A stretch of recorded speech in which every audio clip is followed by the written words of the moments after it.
We continue in our Lenten devotion on the 7 words that Jesus said on the cross. And today we look at his words where he says, "It is finished."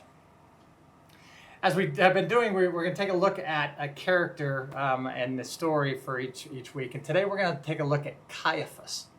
Caiaphas was the high priest at the time of Jesus' crucifixion.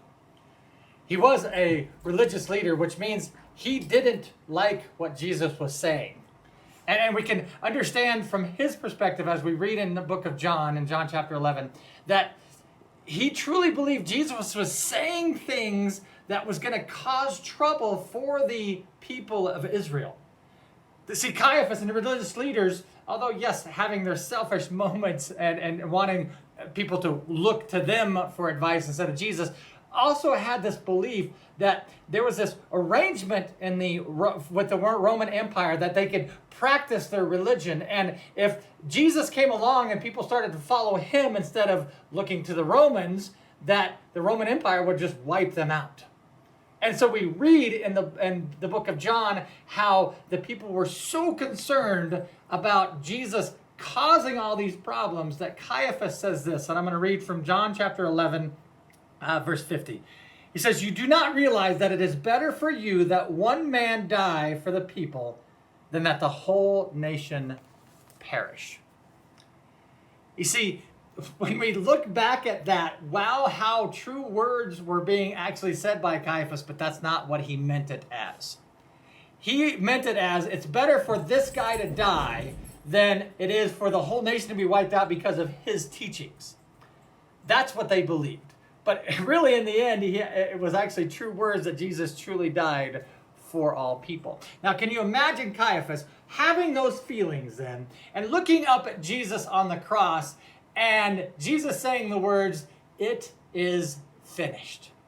I mean, to what extent you could say Caiaphas is sitting there saying, all right, well, yeah, it is finished. We're done. The problem is over. We don't have to worry about this anymore. The people of Israel are safe. But at the same time, you would hope that he would have maybe second thoughts sitting there going, what did he mean by that? It is finished. I mean, he's acting like there's more to the story here. Could it be that we were wrong? Could it be that God truly did send his son and all the things that he was saying were correct? Could it really be that? What does he mean it is finished? Now, we don't get the story of what happened with Caiaphas and his thought process, but let me put it back to us. When Jesus says it is finished, he means that the price for sin is paid. It's done. It's paid for. It is finished. His job on this earth, what he was supposed to do and his purpose was finished. He came to save you from your sins as well as me. Even though I don't deserve it. Even though you don't deserve it. He came to accomplish that task. And when he said it was finished, it was finished. You see, we can't pay that price that sin required. No matter what works that we could want to try out and go and do, or what money we think we can pay for it, it didn't matter. None of that was going to pay for sin. There's only one thing that would do that, and that was perfect blood. And that was only going to happen through Jesus. So it is finished. And then 3 days later, Jesus is going to rise from the dead. And what is truly finished is what we truly need in this world, and that is victory over sin, death, and the devil.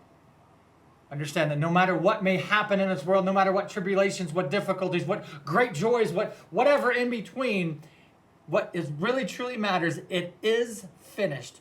God did everything for us. And what we truly need is finished. Victory over sin, death, and the devil. God's blessings to you, and we'll talk to you next week.